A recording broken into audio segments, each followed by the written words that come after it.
E você, Luiz, que está escondidinha aí?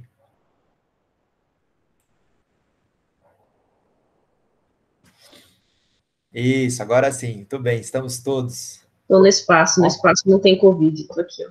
Galáctico. Bom, bom dia para todos e todas, né? Vamos iniciar mais uma reunião do nosso grupo. O texto escolhido hoje é Por alguma poética na docência, a didática como criação. Os autores são Júlio Gropa Aquino, da Universidade de São Paulo, Sandra Mara Coraza, da Universidade Federal do Rio Grande do Sul, e Máximo Daniel Lameladó, também da Federal do Rio Grande do Sul. Desses três, eu não conheço esse Máximo Adó. Imagino eu que ele seja associado ou orientando da Coraza. A Coraza é uma referência no campo da didática a partir da filosofia da diferença, né? Lembrando aqui que nós estudamos via esse grupo elegeu, né, como fundo teórico ou os estudos culturais, que já estão meio abandonados aí, né? Os alunos que utilizaram os estudos culturais já terminaram os estudos e sumiram. E, ultimamente, a gente tem focado bastante na filosofia da diferença, da qual a Sandra Mara Coraza ela é uma referência importantíssima, né? Principalmente quando traz para a didática. Com esse conceito mesmo de didática enquanto criação, conceito de escrileitura. O texto aqui é bem o trabalho dela mesmo. E também a triste notícia é que ela faleceu recentemente, né? A professora Sandra Mara Coraza faleceu aí, não tem um mês, eu acho. Não sei, não foi de Covid, parece. Não sei o que foi. Ela, não sei que idade que ela tinha também, mas foi uma perda muito grande para o campo, né? Para a educação, para a didática, para a filosofia da diferença. O professor Júlio Gropa Aquino, eu conheci pessoalmente, assim, fiz várias disciplinas dele, nos encontramos em alguns colóquios Foucault da vida aí.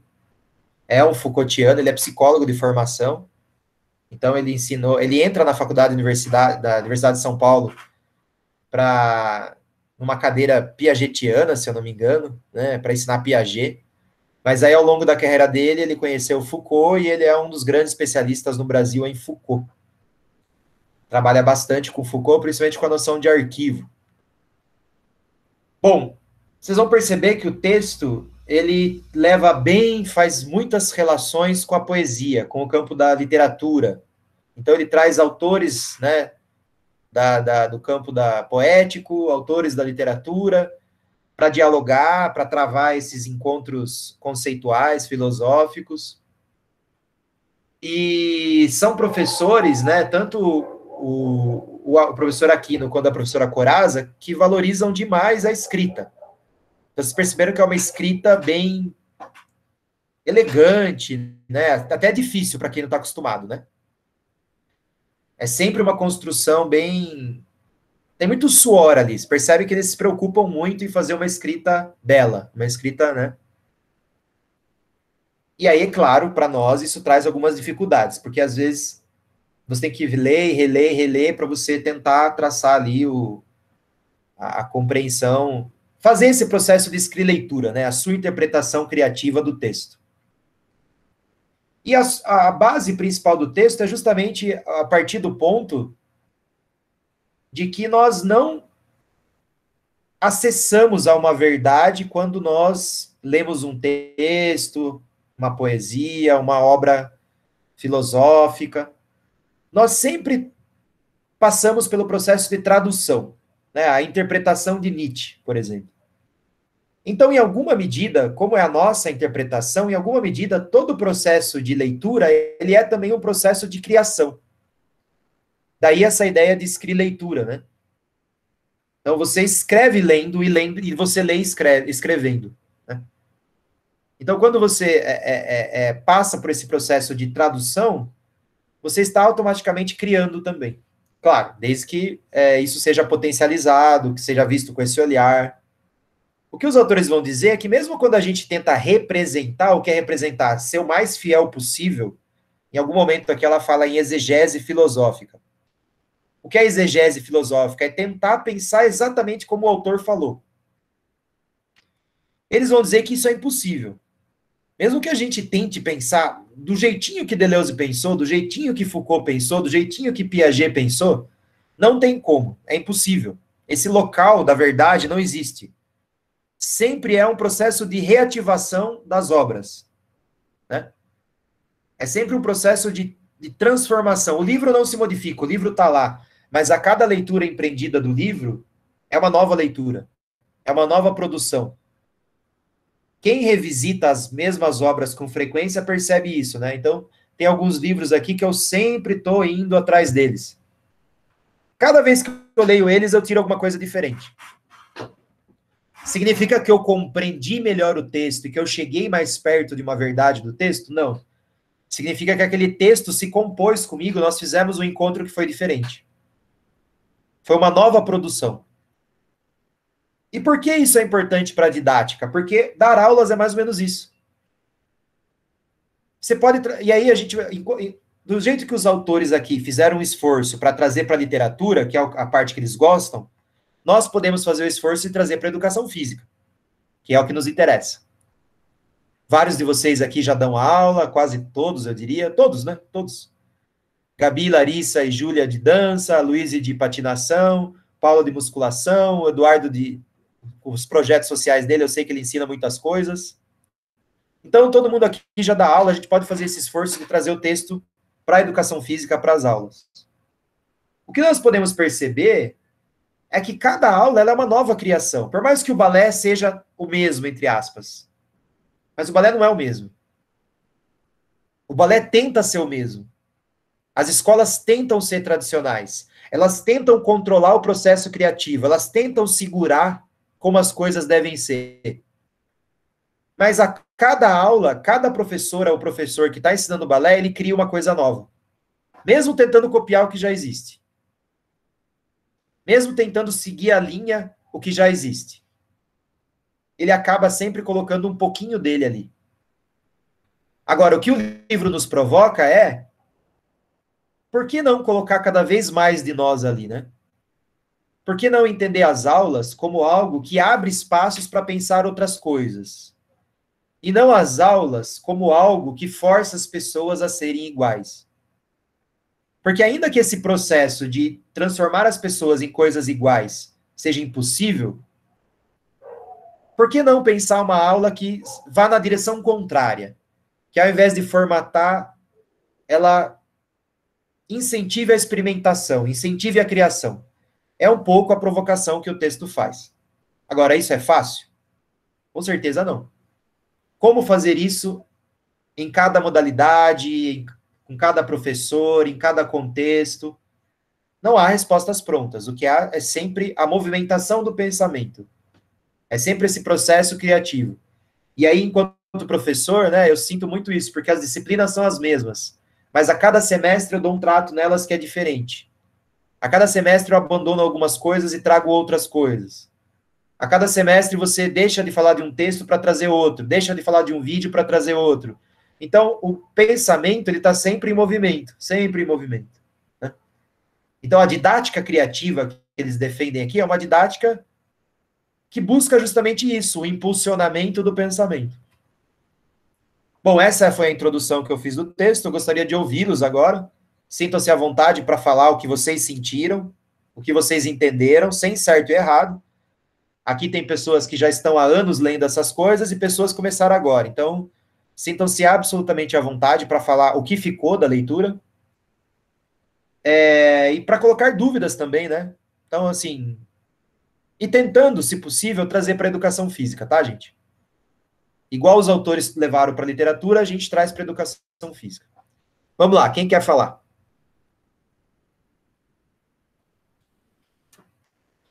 Eu gosto de começar pelas pessoas que estão há menos tempo, para elas não se sentirem inibidas, né? Se deixar o Paulo falar aqui, ele vai até o final da aula tranquilamente. Aí acaba inibindo outras pessoas. Então, se as meninas... Eu aprendi isso, Rubens, eu aprendi isso. Eu tô te zoando, Paulo. Você sempre foi muito... Eu sei, eu sei. Mas eu gosto, eu tô gostando disso aí. Você é muito gentil, você nunca atropelou as pessoas. Mas eu tenho que fazer uma piada para descontrair, né? Ah, sim. Quem quer conversar? Acho que a Luísa e a Júlia seriam as melhores pessoas, né? São as mais novinhas, né? Sabia que ia falar isso. Meu Deus, é sempre todas as aulas da Luísa e Júlia, né? Meu Deus. Você quer falar, Lô? É, né? Pode ser, tá bom. Primeiro você, a mais jovem. Bom, eu achei a leitura um pouco difícil, mas eu acho que eu consegui entender essa ideia de o texto, cada vez que você lê, provocar uma coisa. E pensando na educação física, eu pensava muito nas aulas que eu dou. Inclusive, eu fiquei até feliz de ouvir você falando que eu dou aula de dança, mas eu ainda não dou aula de dança, eu dou aula de pilates por enquanto. Mas um dia eu quero dar aula de dança, é meu sonho, né? E assim, nas aulas de pilates, a gente tem muito essa visão de, principalmente onde eu trabalho, a gente tenta ali ir além só da técnica do pilates. Que o pilates ele tem toda uma respiração, tem toda uma contrologia do movimento para execução dele. Só que às vezes você tem que colocar cada professor que está dando a aula colocar de si no momento. Não tem como você só ver o aluno como se fosse algo que você aplica uma metodologia, ele faz. Por exemplo, semana passada eu estava dando aula para uma moça que nossa, ela sempre tá super pra cima, sempre faz as atividades e tal. E é aquela pessoa que você pega a metodologia, você aplica nela e ela faz certinho. Só que daí ela chegou e eu achei ela estranha e ela tava super mal, porque o pai dela tá com Covid, tá entubado, em outra cidade, ela tava super abalada. Aí eu pensei, meu, eu não posso agora só aplicar a metodologia. Aí eu acho que esse texto trouxe um pouco disso, e eu pensei no texto, no caso, que ele fala muito de poesia, poema, eu pensei como sendo a aula que eu tenho programada. Talvez mudar, modificar, trazer exercícios que façam que ela se sinta mais confortável, que nem naquele dia eu tinha um planejamento, a gente começou a trabalhar outras coisas, mais para conforto, para deixar ela relaxada.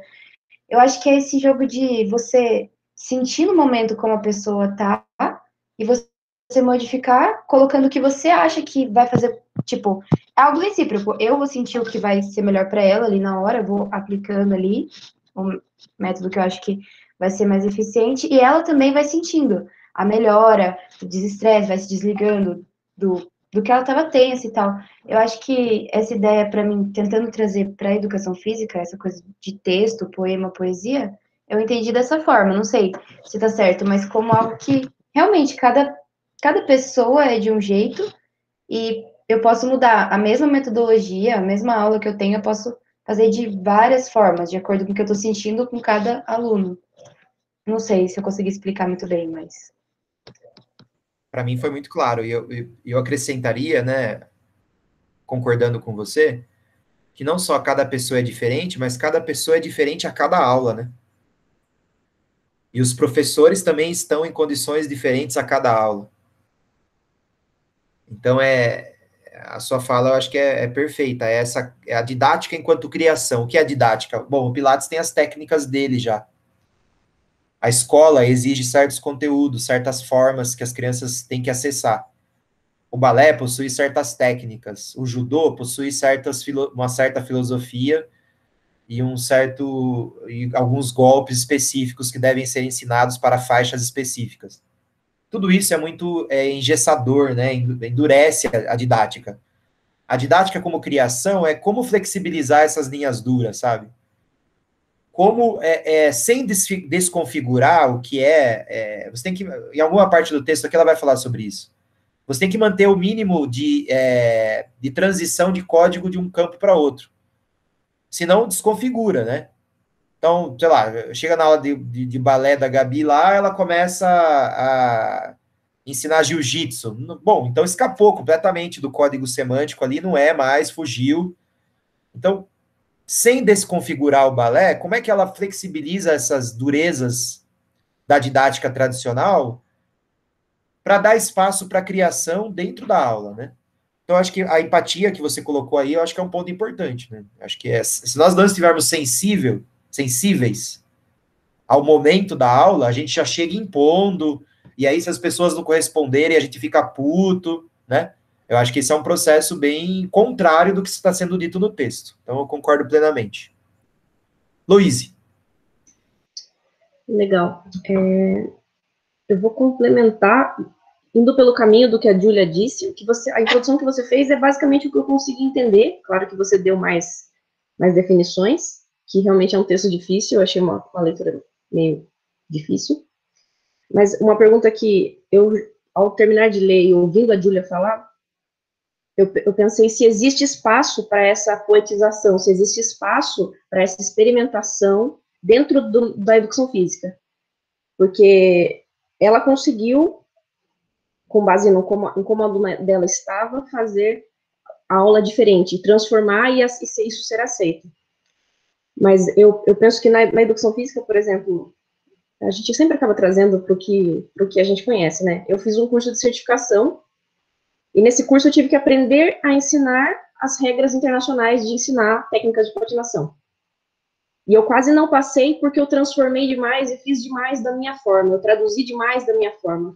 A examinadora me disse, olha, você tem que seguir o método. Então eu penso, será que na educação física existe espaço para essa poesia, para essa parte bela? Porque eu lembro, eu notei um trecho, acho que é a página 3, que a poesia diz respeito ao docente, mas não acode esse docente quando existem problemas.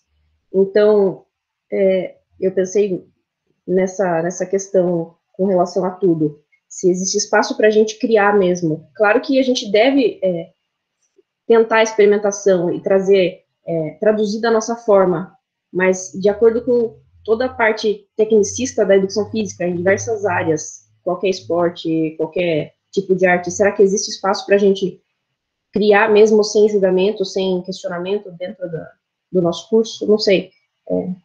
É isso que eu pensei no final de tudo, traduzindo tudo. As suas questões são muito boas, Luiz. Inclusive, tem a ver com as questões que os próprios autores colocam no texto, né? Eles partem de duas questões. Eles apresentam o problema, né? A tematização da poeticidade possível na docência, mas daí eles apresentam duas questões. Primeiro, como honrar a docência na medida das esparsas chances de uma existência capaz de fazer frente ao monocórdio cógito pedagógico.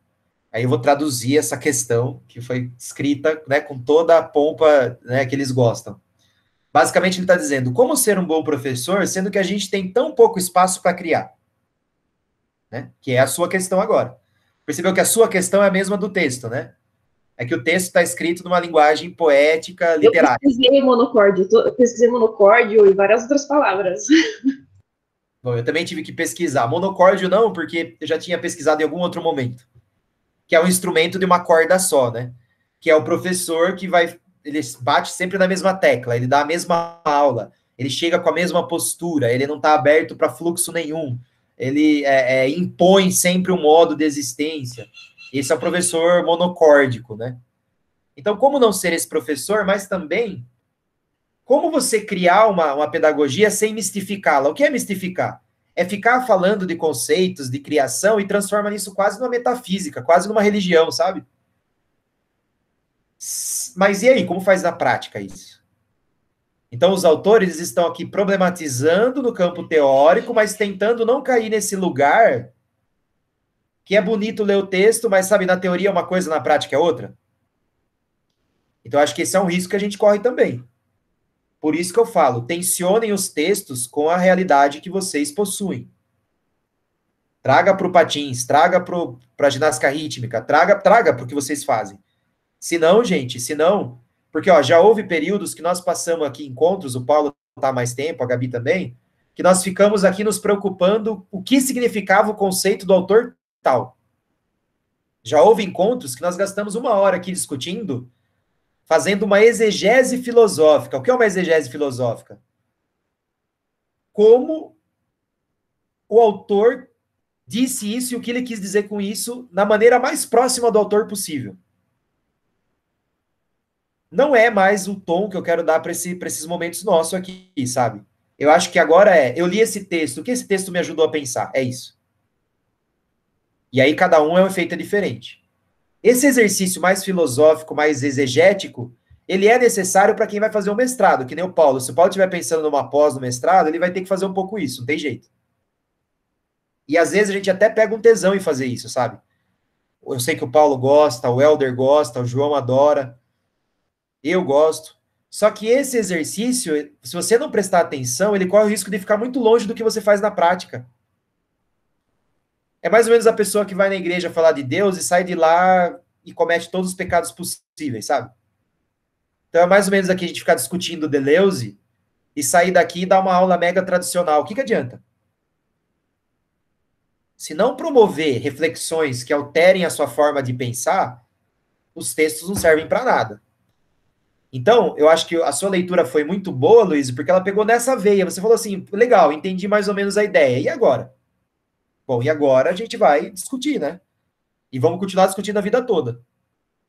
Junto com outros autores, junto com outros livros, em outros encontros, com outros professores. É um processo sem fim, né? Du, quer falar, Du? Eu queria, assim, o meu é breve, rapidinho. Aproveitando o gancho aí das colegas e do professor também. Aí cabe a nós termos a percepção, né, como já mencionado aí, em que momento fazer também, né? Porque se a gente também fazer demasiadamente, você acaba correndo o risco de perder o segmento lá, aquilo que foi pré-estabelecido, talvez. E se você também não faz, vai ficar tradicional. Em alguns lugares, em algumas instituições, digamos assim, não sei, em alguns locais que você vai dar sua aula, você pode, de repente, até abrir bastante. Você vai ter esse espaço. Em outros, talvez um pouco mais engessado, mas ainda assim dá para abrir. Só que independente de onde você está, né, lugar de mais abertura ou menos abertura, é como o Rubens mencionou, acho que é um risco a ser corrido e a gente assumir ele. A Luiz mencionou bem sobre, na hora que a gente, de repente, sofrer uma pressão, como é que vai sair dela? Vai ficar sozinho? Tá, mas vai ter que correr o risco, porque senão você vai ficar a vida inteira no tradicional, e talvez, eu pelo menos penso assim, talvez, de repente, eu me sinto frustrado quando eu vou fazer algo que eu vou ficar muito engessado. Eu até posso iniciar, introduzir, mas depois eu vou querer abrir porque eu quero sentir, eu quero ter essa afetividade, até porque, né, como já mencionado desde o começo aí, eu venho de uma origem meio que, não tem ninguém na família, pelo menos que eu saiba lá atrás, eu vejo de uma origem mais de criação, de artista, sendo na música, no teatro, ou dando aula, porque eu vejo o professor sendo artista também. Então, a gente vai ter que ter a gente que vai ter que encontrar, aqui dá para eu inserir, aqui eu vou inserir um pouco moderado, aqui eu posso correr um risco, mas eu quero correr esse risco, e se eu for pressionado, talvez eu vou tentar contra-argumentar para ver onde eu vou, com argumentos sólidos, onde eu vou chegar. Porque, por exemplo, uma vez eu estava dando uma aula, explicando o plano cartesiano, daí eu levei justamente o cavaquinho para falar de um dos quadrantes. Então, eu levei o cavaquinho, inseri, fiz uma mescla, quando eu vi que a gente ali naquele momento foi bem sucedido. Então, assim, eu podia muito bem lá, desenhar os quadrantes lá, os 4, e explicar, ó, aqui, esse ponto, essa linha assim, assada. Eu levei o cavaquinho, ilustrei, aí no fim você também brinca, interage com todo mundo, enfim. Eu acho que é um risco a correr que vale a pena. Pelo menos eu penso que vale a pena. Eu gosto dessa ideia de risco também, eu acho ela fundamental. Acho que o professor escorre... Claro, que prudência, né? Eu acho que prudência é um conceito que a gente traz aqui com frequência, mas tem que estar aberto para experimentação. O que é o risco se não é abertura para experimentação? Né? Então, ok, a Luísa correu o risco de ser reprovada, mas ela foi aprovada, então valeu a pena a experimentação que ela fez. Né? Claro que às vezes pode dar ruim, né, gente? Daí tem que ficar esperto, tem que estar... esse cálculo que tem que ser feito com frequência. Né? Larissa, quer comentar? Sim, o texto foi bem difícil mesmo, e eu anotei várias partes, mas a que me chamou mais atenção é uma parte que fala do aluno, que ele sofre a nossa ação, mas ele pega essa ação e quando ele devolve essa ação é uma forma transformada, entendi desse jeito. Não é a mesma ação, não é o que a gente passou. Aí eu pensei na minha aula de balé, que eu tentei sair técnica quadradinha. Eu dou aula mais para baby, né? Que são 3 anos. Então, eu sinto que elas não sentem tanto interesse pela técnica, por aprender movimentos novos.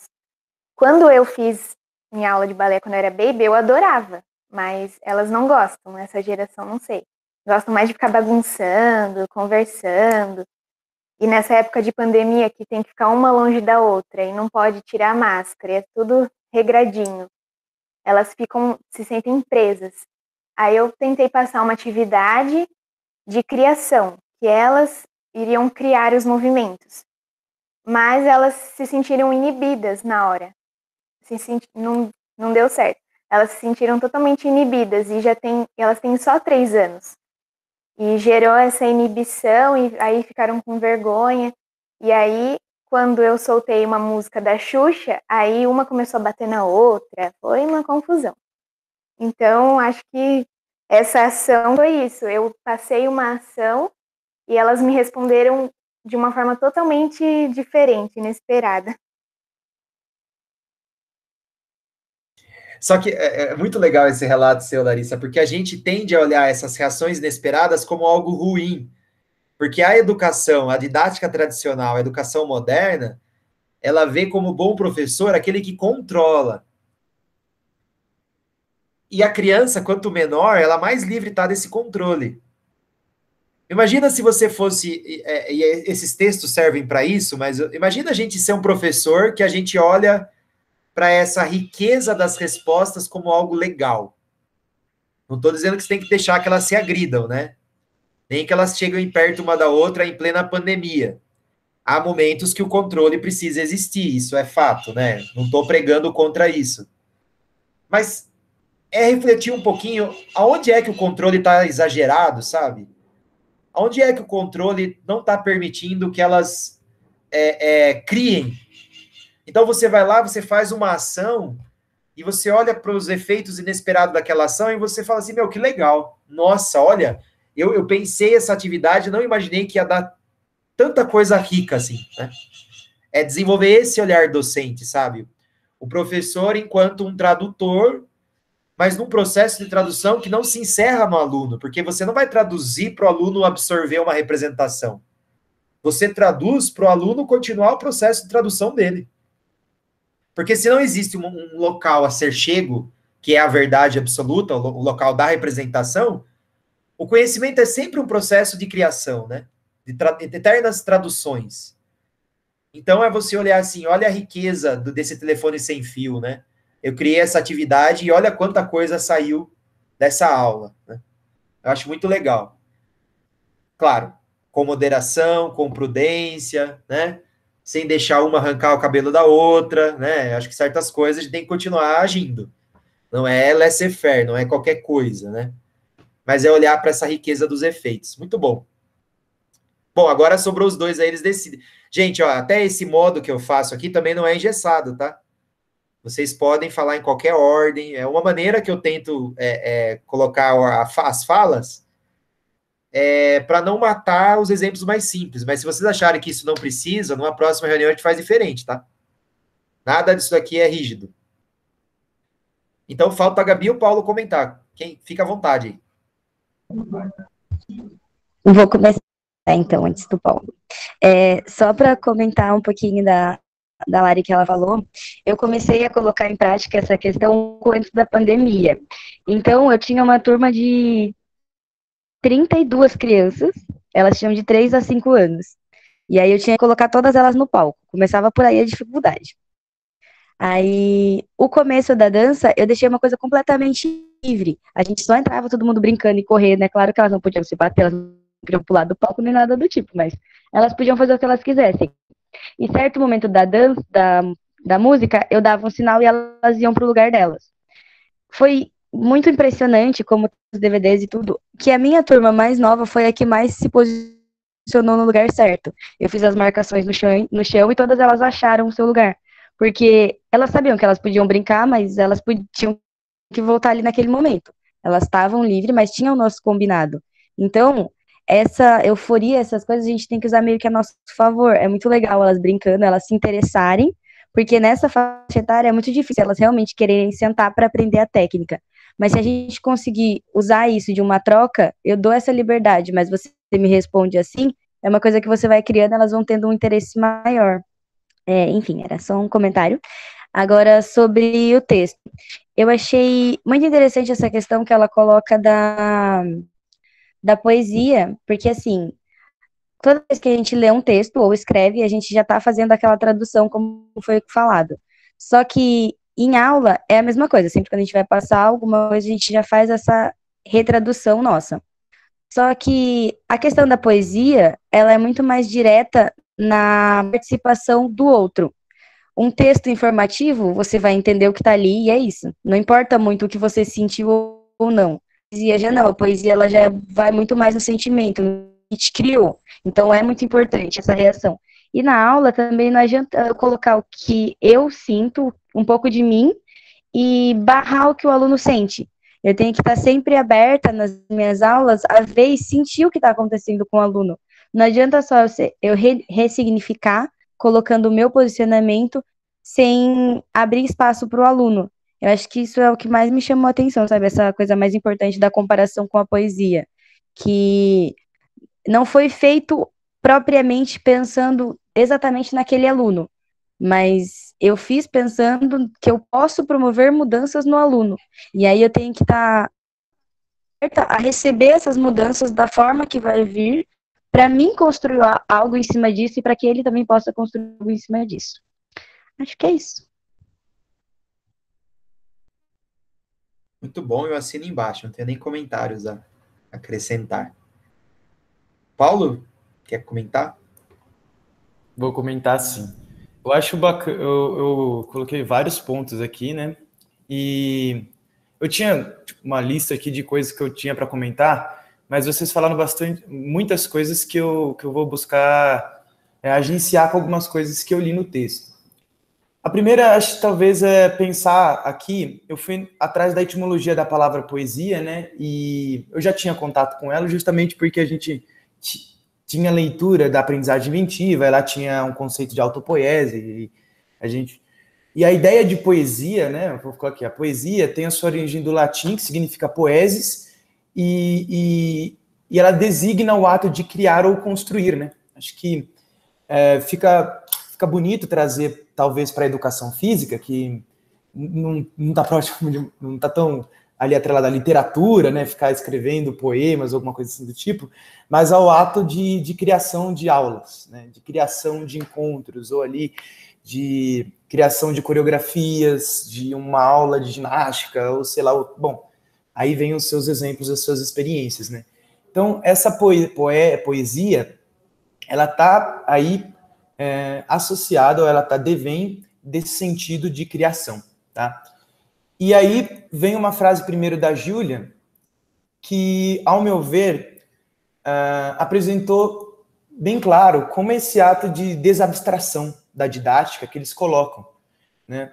E eles têm uma frase assim: para ele, o que conta é a instantaneidade irruptiva do poema, pois em tal acontecimento manifestam-se forças codificantes por nossos circuitos cognitivos adquiridos. Tá difícil, né, como o Rubens disse, mas traduzindo aqui, basicamente eu entendi isso como o que a Júlia disse, né?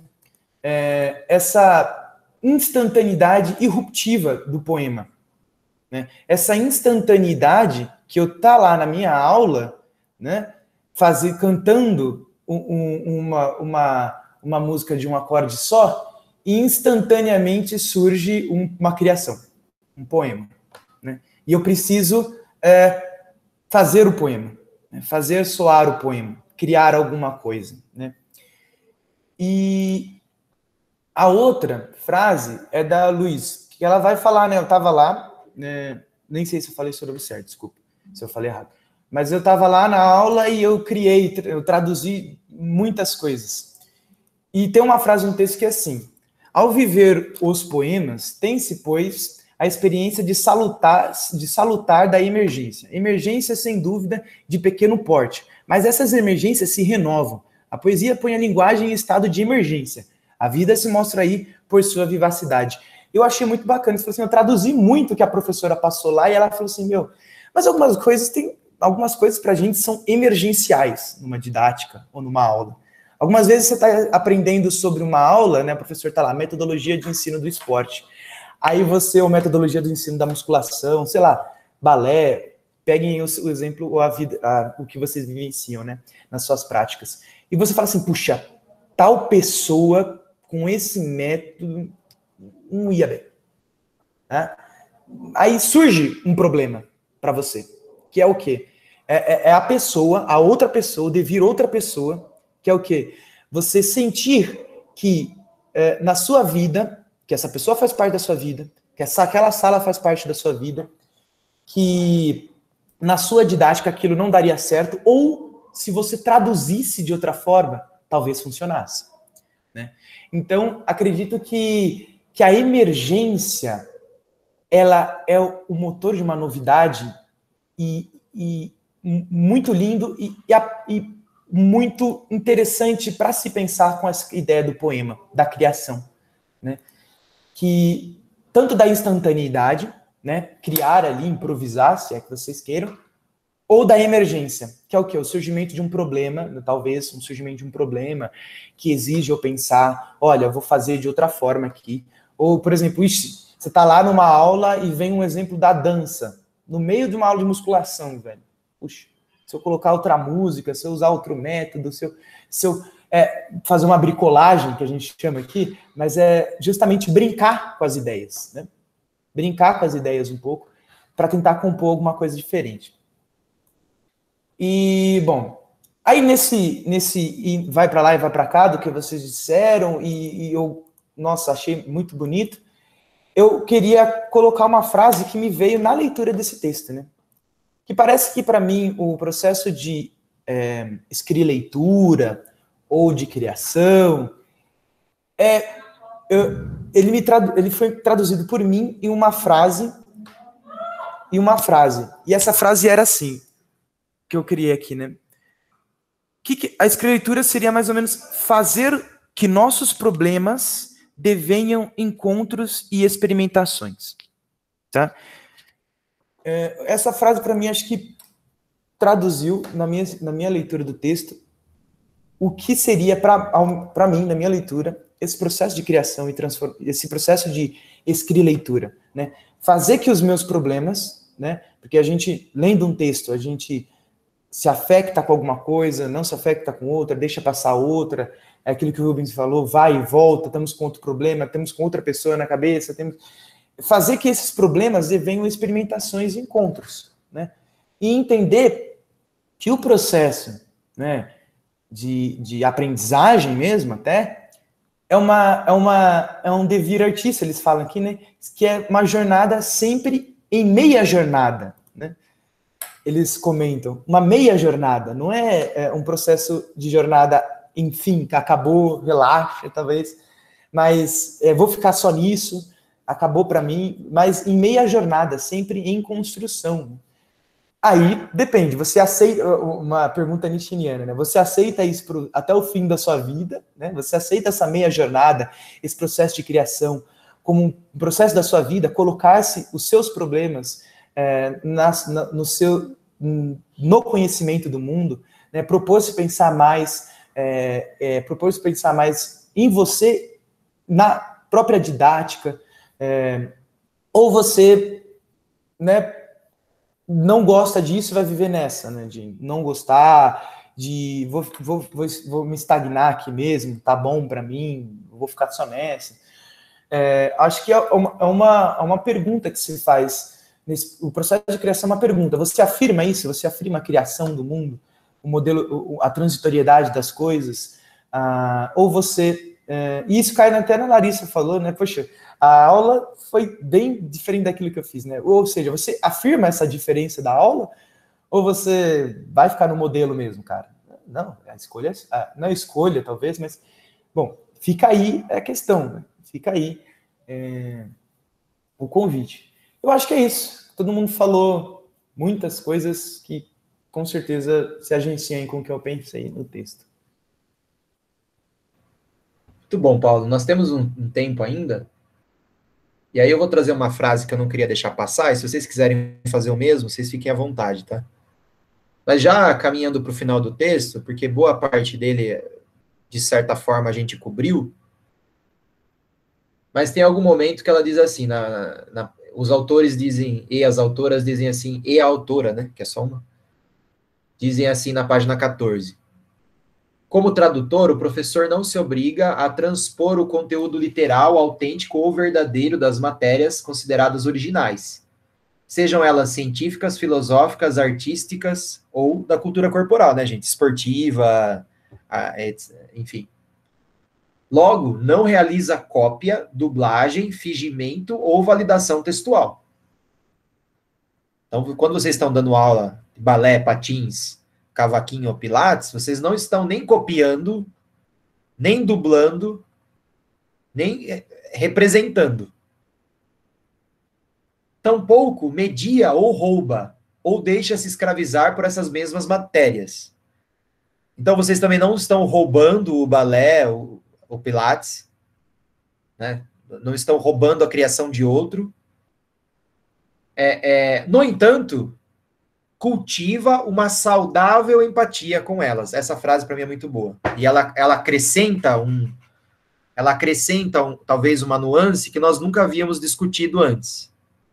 Porque nós sempre discutimos aqui nesse grupo a ideia de não negar o valor da técnica, não negar o valor do reconhecimento, não negar o valor dos modelos. O problema é ficar só nos modelos. Essa sempre foi a crítica. E o que os autores nos convocam é desenvolver uma relação saudável, empática com os modelos. Não para pensá-los como uma verdade absoluta que eu não possa nunca transgredir, mas como um ato criativo que alguém teve um dia que gastou muito suor para até chegar numa escola de balé. Quantas pessoas não foram ali dedicar as vidas para isso? Até você inventar um instrumento musical e tirar música dali, quanto suor não teve ali? Então, você entrar esse contato com o modelo, não para reverenciá-lo como algo divino que você tem que seguir à risca, como se fosse uma religião, mas como ato criativo de outras pessoas, né? O Groppa fala muito isso, né? Honrar os mortos, né? Honrar as pessoas que já existiram e que criaram coisas. E é ter carinho com esse conhecimento, né? É ter carinho com o que o Joseph Pilates criou, né? Mas eu não preciso fazer do mesmo jeito que ele fez. Eu não preciso pegar aquilo e transformar numa regra que não pode ser descumprida, senão eu vou para o inferno, sabe? Uma coisa assim. Mas é ter um carinho. Inclusive, é um pensamento que eu tenho até me modificando recentemente, tentando práticas mais diferentes, até na questão religiosa, sabe? Até a religião que se propõe uma doutrina, você pode olhar para ela como a criação de outras pessoas com aspectos que são bacanas, com histórias de vida, né? Quando você pega a história de um Buda, a história de Cristo, a história... Poxa, eu posso não querer aquela vida para mim. Eu posso não querer seguir aqueles ensinamentos da maneira explícita como estão ali. Mas eu posso olhar para a vida dessas pessoas e admirar. Vocês entendem isso? Né? Então, eu posso olhar para as técnicas que foram criadas numa determinada modalidade esportiva, de luta, de ginástica, etc. E eu posso não querer que a minha aula siga aquilo, né? Para entrar um dia ser professora do balé Bolshoi. Eu posso não querer isso para minha vida. Mas eu posso, nas minhas aulas, ter um carinho com isso, sabe? Valorizar a técnica. Não para oprimir meus alunos, minhas alunas, mas porque ali tem conhecimento, sabe? Ali tem coisas. Ali tem criação ali. Tem coisas que funcionam. Tem coisas que foram criadas com muito suor, sangue, vida, sabe? Então, eu achei esse trecho especificamente, eu achei excelente, assim. Que eu acho que foi o que ele acrescentou para mim, assim, né? Porque até então é uma série de coisas que nós já estamos lendo faz tempo, já não tinha muita novidade, né? Ô, Rubão. Pode falar. Eu lembro um trecho do livro do Deleuze, que é a filosofia, que ele fala que o filósofo é amigo do conceito, né? Eu acho que é quase isso. O que não aprendemos tipo, na educação física, na faculdade, se não ser amigo das práticas corporais ou das ciências, para que a gente não caia num negacionismo, né? Numa vida... próprio negacionismo, né? Ficar negando as criações do mundo, sem experimentar e conhecer, né? Eu acho que você colocou... O próprio processo de tradução, você falou, poxa, sou amigo de tal prática, mas na minha prática eu traduzirei ela de alguma outra forma, né? Você conhecer ela de outra forma, por outros corpos, né? Você conhecer, isso, eu acho que isso foi bacana. Conhecer determinadas práticas por outros corpos, né? ou pelo seu corpo e pelos outros corpos. Acho que isso é o processo de tradução. Por isso, sem via da dúvida, talvez é o que fale, né? E o que você falou me fez pensar isso. Paulo, concordo plenamente, Paulo. Gostei muito dessa relação. Bom, da minha parte era isso, gente. Nós temos ainda algum tempinho, então se alguém quiser colocar alguma questão, destacar alguma passagem do texto, o momento é agora. Colocar alguma questão para o grupo.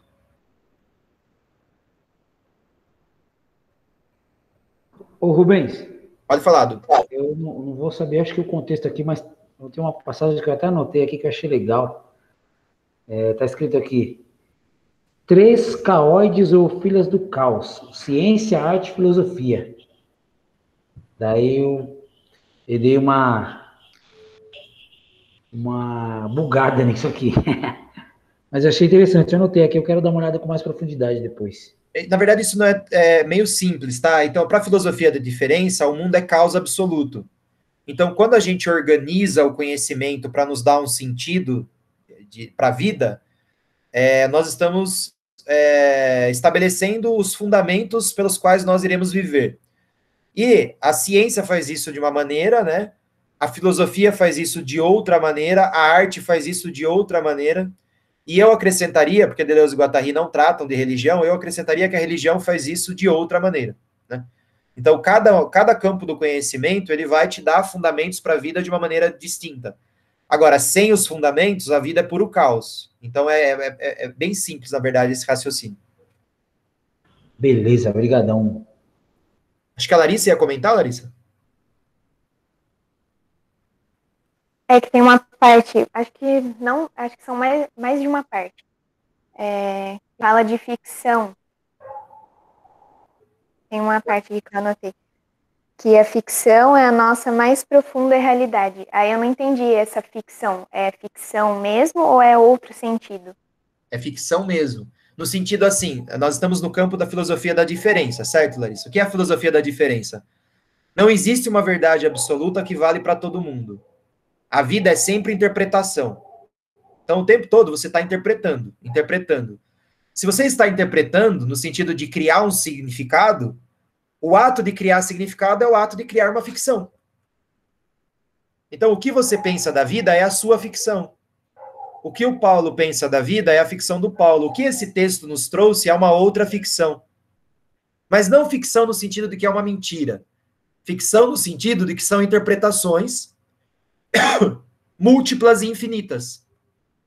Porque nós mesmos reinterpretamos a vida conforme a vida vai passando, né? Nós vamos... Se a ficção é um romance longo, nós vamos escrevendo esse romance ao longo do tempo, né? Então, o capítulo 1 ficou lá para trás. O que você pensava 5, 10, 15 anos não é o que você pensa hoje. Então, significa que lá atrás você estava enganado e agora você é uma pessoa mais sábia? Não, significa que você está criando outras ficções, né? E não chegando na verdade. Não se chega na verdade, só se interpreta, se traduz o mundo. O tempo todo traduzindo, tradução. Tradução do quê? Das ficções, né? Então, quando eles falam em metaficção, é esse campo do pensamento da gente refletir sobre como se dá o processo de criação de ficções. E aí, traduzir isso para a didática. Bom, o balé não é uma verdade absoluta, foi criado por alguém algum dia. Então, eu posso discutir como eu ensino balé, isso seria uma espécie de metaficção. Eu não discuto a verdade do balé, eu não discuto a verdade do Pilates. Eu discuto como o Pilates, o balé, foi criado e como eu posso traduzir para as minhas aulas. Isso seria uma espécie de metaficção, eu estou acima da ficção. Ao entender tudo como ficções, como histórias, como criações, como eu lido com essas criações, né? O que eu faço com elas? Como eu dou aulas a partir disso? Seria mais ou menos essa reflexão. Ô, Rubens, o Nietzsche tem a ideia da metáfora, né? Que é tipo, tudo é uma metáfora, não tem como. Você lê um livro, a visão passa para o cérebro, que já é traduzido em outro estímulo, que é traduzido em outro estímulo, que aí você escreve, é traduzido em outro estímulo. Então, independente de você estar consciente disso ou não, o mundo inteiro já é uma metáfora para você, né? Porque os estímulos de fora, né, que são transformados em estímulos internos e que você vai repassar, entendeu? Essa ideia de que você tem uma ideia sobre o mundo, sobre as coisas, é bem frágilzinho aí, você pensar. Muito bem, Paulo. Com essa fala sábia do Paulo, acho que o nosso tempo acabou. Que bom que deu tempo da Luísa voltar para a gente dar tchau para ela. Ah, eu não acredito! Vou ter que ver os últimos 8 minutos, 7 minutos no YouTube. Eu caí e não volta. O Wi-Fi não voltou. Tô no 3G, gente. Eu não acredito. Tô puta agora. Puta encontro legal. Não vai gastar muito 3G, ó. Ai, não, de boa. Tá terminando já. Mas, poxa. Bom, que bom que tem o YouTube, né? E vai ter mais um view, já que você vai ter que assistir o finalzinho, vai dar um view a mais. Aí eu acabo dando uma olhada lá, às vezes, nos outros encontros também. Só pra ver as partes engraçadas. Não esquece de curtir. Isso, curte, compartilha, posta nas redes sociais. Ai, gente, perdi a Marca o amiguinho. Mas eu concordando com a Luísa e já dando tchau, o encontro foi muito bom. Agradeço a leitura de todos. Tenham um excelente fim de semana. Nos vemos daqui 15 dias, né? Eu vou colocar o novo texto no grupo. Daqui 15 dias a gente volta a debater, tá bom, pessoas? Tchau, tchau. Um abraço. Beleza. Tchau, pessoal. Tchau, gente. Bom final de semana. Tchau, pessoal. Muitas traduções para vocês. Boa semana a todos. Ô, tristeza, viu?